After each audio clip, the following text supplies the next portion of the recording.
Hello friend, इस video में हम देखेंगे जो आज के दिन बहुत वीडियो घूम रहे हैं, specially on RTI reply regarding assistant provident fund commissioner recruitment 2022।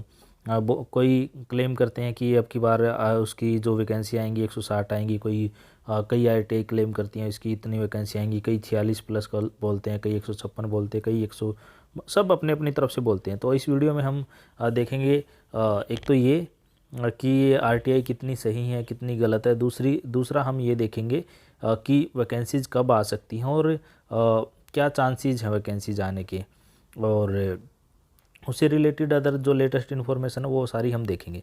तो सबसे पहले एक तो इस आरटीआई का वीडियो घूमता है जो अभी अभिनव सिंह की आरटीआई है, जिसने पूछा था उनसे कि एएफसी की जो असिस्टेंट प्रोविडेंट फंड कमिश्नर की डायरेक्ट रिक्रूटमेंट के लिए इसने पूछा था क्वेश्चन। तो उसमें एज पर रोस्टर के हिसाब से इन्होंने बताया कि 160 खाली हैं सीट। तो for point number such information can be supplied which is available existing held on the authority control ये CIP रिक्वायर्ड, ये इसके बारे में इन्होंने एक RTI डाली थी। ठीक है जी, एक तो ये RTI घूम रही है। दूसरा फिर वो RTI का रिप्लाई आया, there is no such available on record as per requisition of for direct recruitment referred post has been received lying pending for advertisement. तो उसका कहना, अभी उसका जो इन्होंने RTI लगाई उसका कहने का रिप्लाई ये आया कि भाई ऐसा कोई एडवर्टीजमेंट की कोई इनके पास कोई इस तरह की इन्फॉर्मेशन नहीं है। ठीक है जी। फिर किसी ने एक RTI ये वाली डाली है कि उसमें कितनी वैकेंसीज होंगी। ये अभी लेटेस्ट RTI का रिप्लाई आया। ये जो RTI आई है ये किसी ने 18/10 को लगाई थी। उसके हिसाब से ये कह रहे हैं a requisition for direct recruitment of 159 post, जिसमें SC की 25 पोस्ट होंगी, ST की 12 पोस्ट होंगी, OBC की 38 पोस्ट रहेंगी, EWS की 16 पोस्ट रहेंगी और जनरल की 68 पोस्ट रहेंगी, जिसमें से PWBD की 08 वैकेंसीज रहेंगी। Referred post has been received under process for advertisement.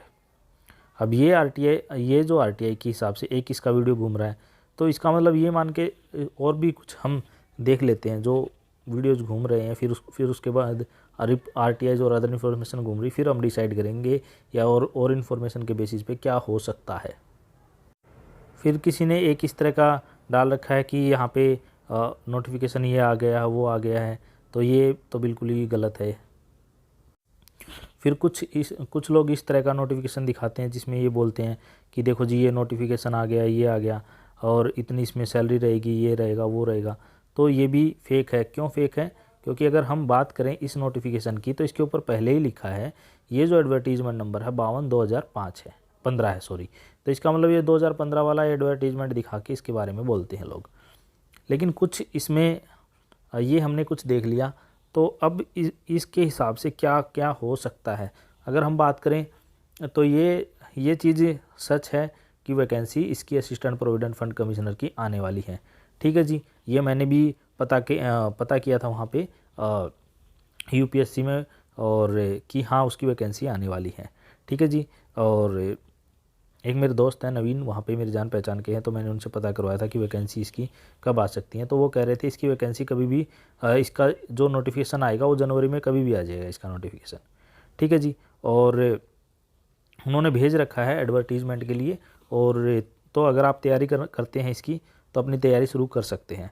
और दूसरी बात, इसमें जो एज की बात करें तो इसमें एज 35 साल रहने वाली है। एज 35 साल का ही उन्होंने, और अगर आप बोलोगे तो मैं उनकी जो नोट शीट है वो भी मंगवा लूँगा उनसे, कि जिस नोट शीट पे उन्होंने अप्रूवल ली थी उसके लिए इसके लिए नोटिफिकेशन पे की नोटिफिकेशन निकालेंगे, इतनी वैकेंसी निकालेंगे, इतनी उनकी सैलरी होगी, इतना इसका जो सैलरी का बर्डन आएगा वो मेरे पास पड़ा है। वो वाला भी मैं दोबारा में इतना साफ़ नहीं है, मैं दोबारा साफ़ वाला मंगवा लूँगा उससे फ़ोटो खिंचवा के, तो वो भी आपको मैं प्रोवाइड करा दूँगा।